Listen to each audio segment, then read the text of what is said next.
tout de suite.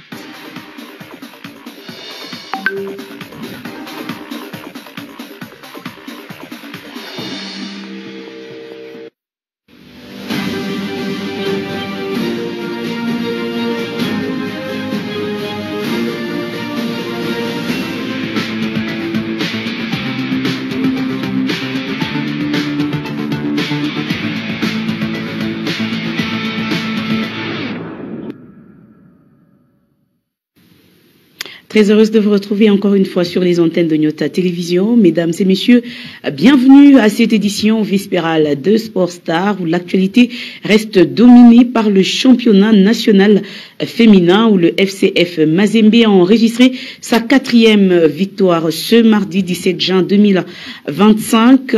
C'était face à Ingende, qui est l'équipe des Corbeaux d'Âme, a battu par le score de 24 buts à 0. Encore une fois, merci de nous choisir pour vous informer sur le plan sportif. À tous et à chacun, bienvenue.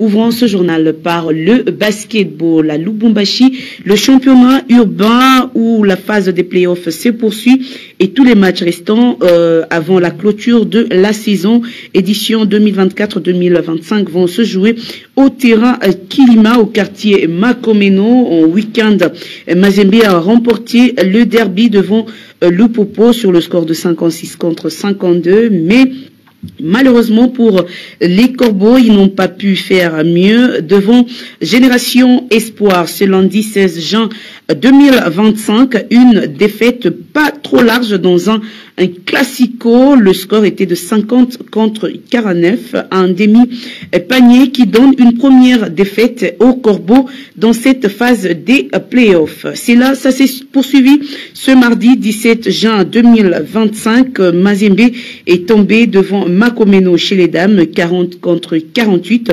Lupopo a battu la formation de Foudre, toujours chez les dames, 65 contre 36, alors que dans un match qui s'est réjoué ou un match qui s'est poursuivi pour n'avoir pas connu de fin normale, un match qui a commencé le lundi, qui s'est terminé ce mardi entre la formation des deux First Best Club face à Lupopo. Le score était de 72 contre 70 en faveur des Defest. Et voici le rendez-vous pour ce mercredi 18 juin 2025, toujours au terrain Kilima.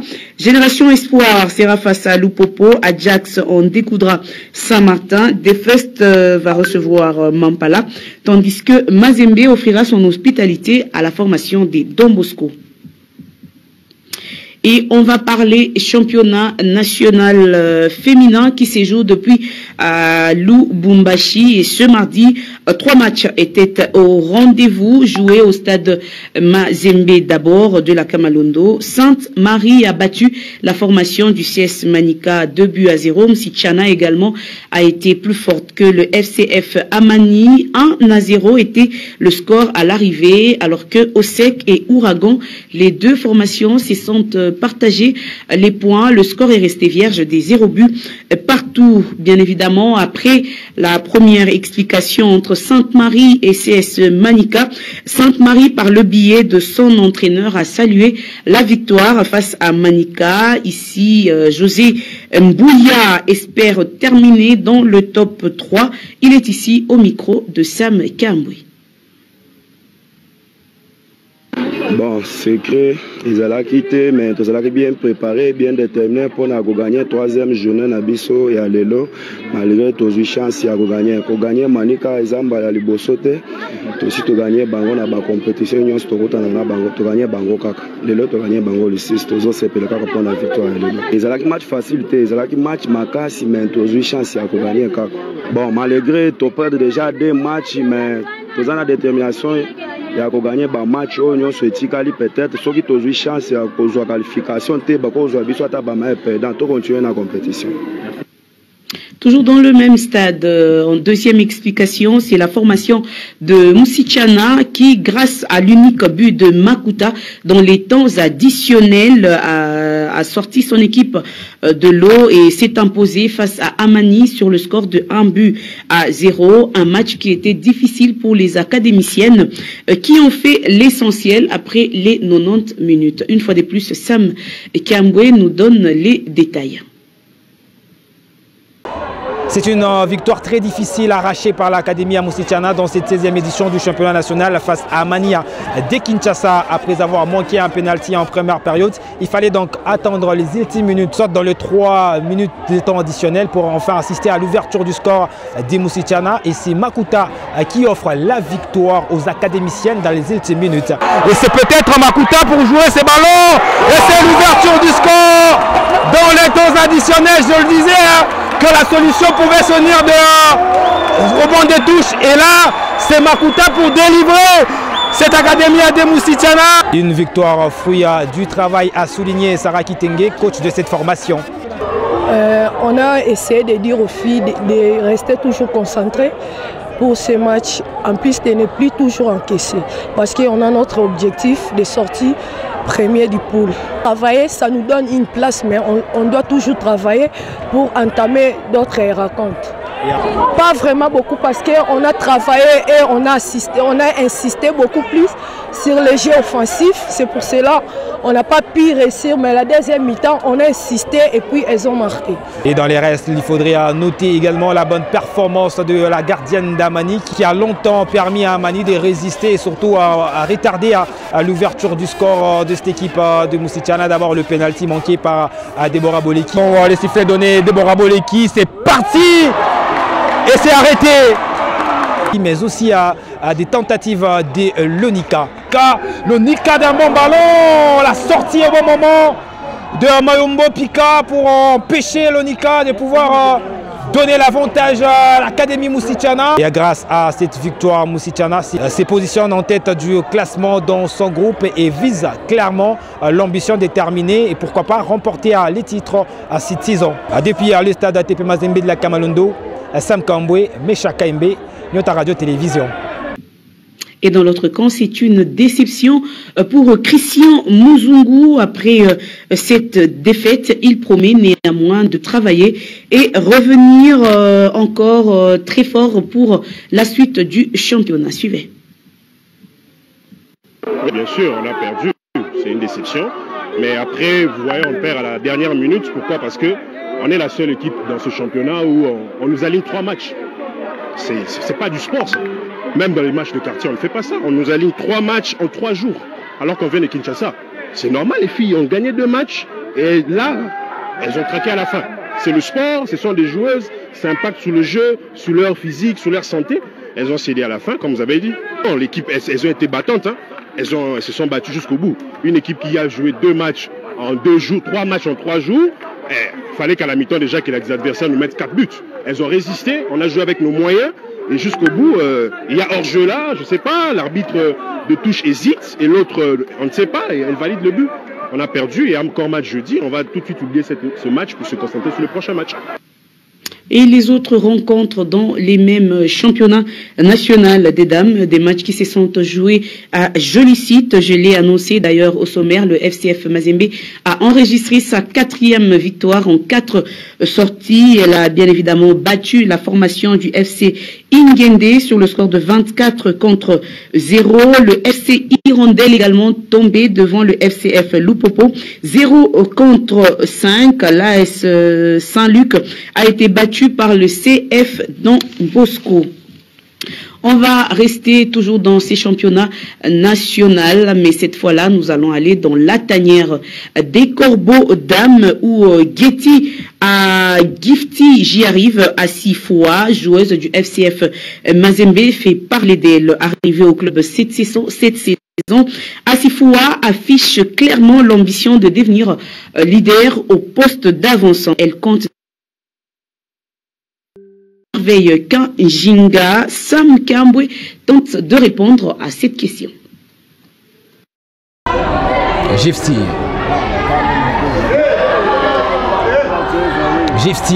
C'est une véritable renard des surfaces. Gifty Asifoua, nouvelle recrue de Corbeaux dames, fait parler son talent. Arrivée au club cette saison, Gifty compte déjà 11 réalisations en 3 matchs disputés du championnat national féminin. 2 réalisations au cours du match contre les Cheminots dames. La bonne organisation, et c'est le 4e but. Pour savoir de quoi il s'agit.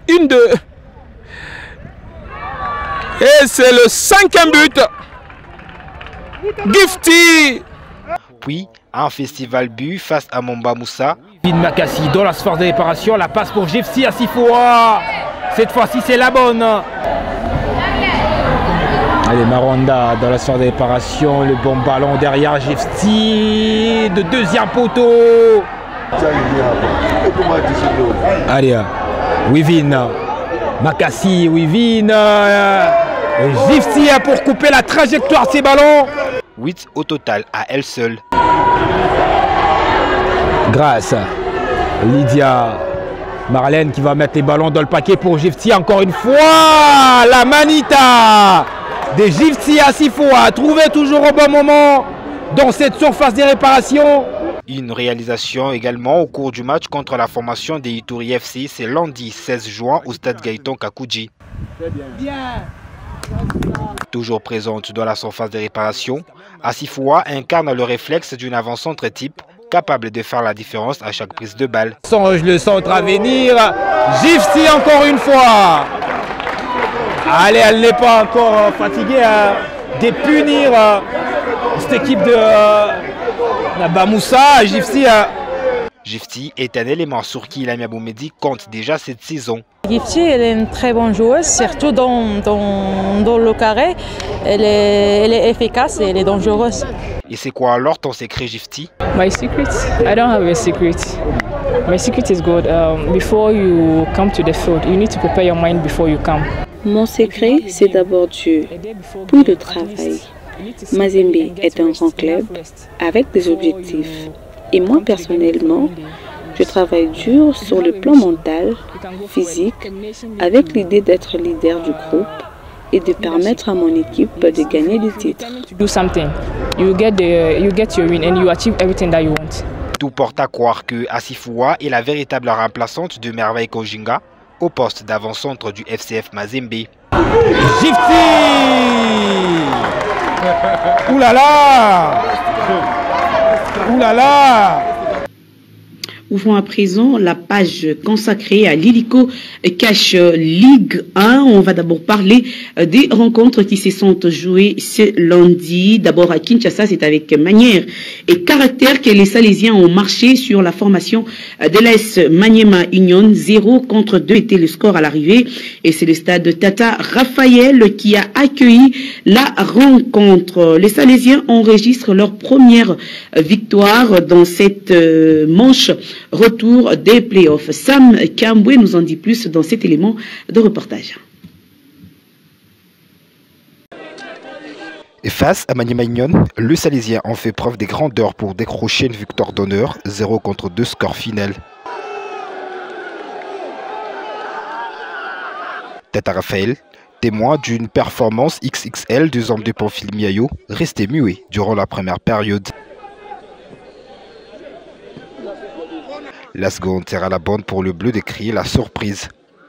Pouloulou Kiaziamo au pressing profite d'une bourde du portier de Maniema Union pour ouvrir le score à la 47e minute.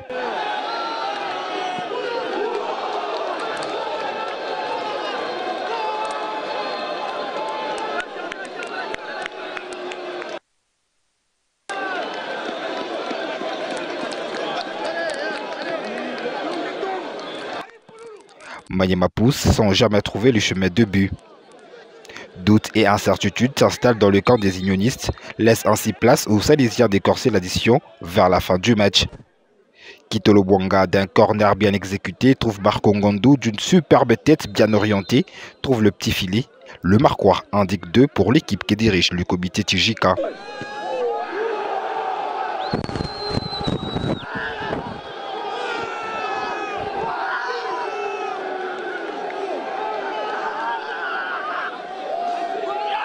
0 contre 2 score final. Don Bosco s'impose et arrache une première victoire dans cette phase retour de play-off. Avec désormais 23 points, le Salésien espère enchaîner face aux Aigles du Congo déjà ce mercredi 18 juin 2025.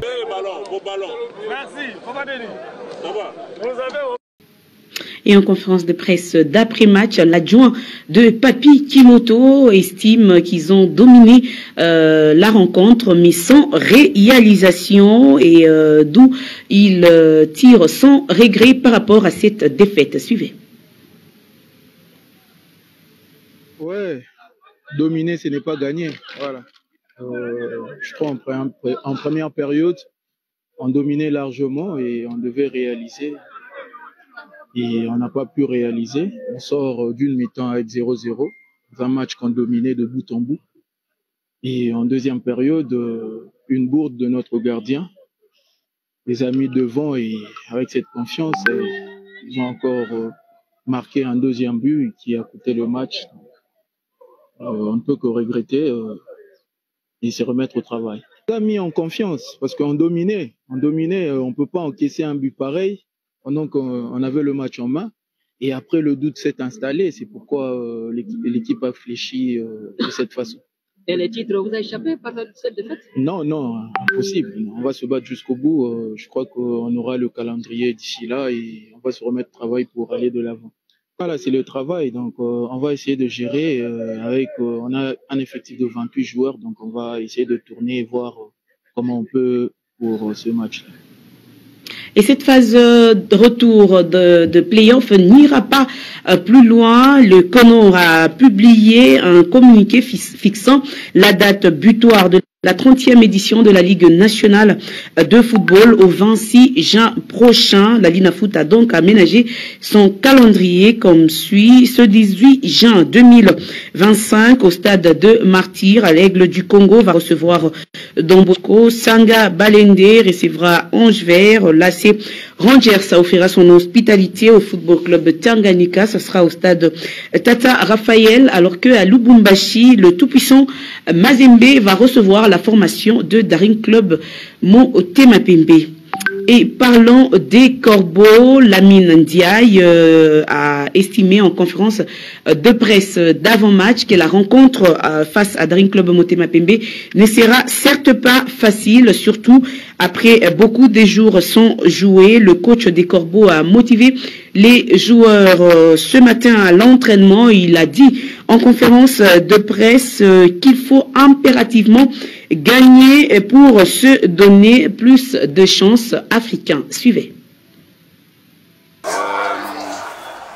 C'est vrai, après 10 jours d'interruption, voilà, on reprend, on ne sait jamais comment on va reprendre, parce que le rythme est interrompu et on en a profité pour travailler certains aspects de notre jeu.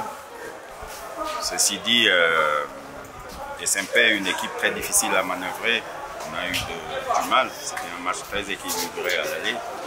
On s'attend à un match compliqué demain, très difficile. J'espère qu'on fera le nécessaire et on sortira la match. À jouer notre jeu, tout simplement. Jouer notre jeu et prendre des initiatives. Mais c'est une équipe joueuse aussi. C'est une équipe qui joue, qui attaque bien, qui défend bien. Maintenant, à nous de trouver exploiter les failles qui se présenteront à nous. Sincèrement, je ne vois aucune déclaration nulle part que le championnat s'est terminé le 26. Maintenant, il y a une série de matchs, de 4 matchs, à partir de demain. Voilà, il faudra bien les jouer et prendre des points. C'est certain qu'on joue contre des adversaires directs, disons, et ce serait bien de prendre des points. Mais c'est clair que je pense que le champion sortirait de ces équipes-là. Je pense, ça c'est mon point de vue. Et il faudra prendre des points pour essayer en tout cas d'être parmi.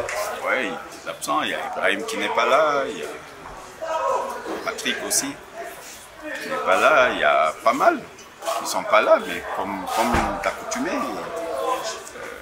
voilà, les autres qui sont là forment un groupe les absents ont tort. On fait avec ceux qui sont présents et ceux qui sont présents sont motivés pour faire le travail. Par ailleurs, voici comment se présente le classement provisoire. En première position, le Football Club Saint-Éloi Lupopo garde la tête avec 30 points. En deuxième position, nous avons Aigle du Congo qui compte 28 points. Le tout-puissant Mazembe est troisième avec 25 points. Ex-aequo avec Daring Club Motema Pembe qui est quatrième, ainsi que Maniema Union qui est cinquième. Les trois équipes comptent donc 25 points. Et voilà, c'est par ici que nous bouclons complètement cette édition du journal de sport sur Nyota Télévision. Merci à vous, messieurs, merci à vous, mesdames, et surtout merci à vous, mesdemoiselles, de l'avoir suivi. Je vous retrouve ce mercredi dans un nouveau numéro de Sport Star. Ça sera avec le même et réel plaisir. D'ici là, portez-vous bien. Au revoir.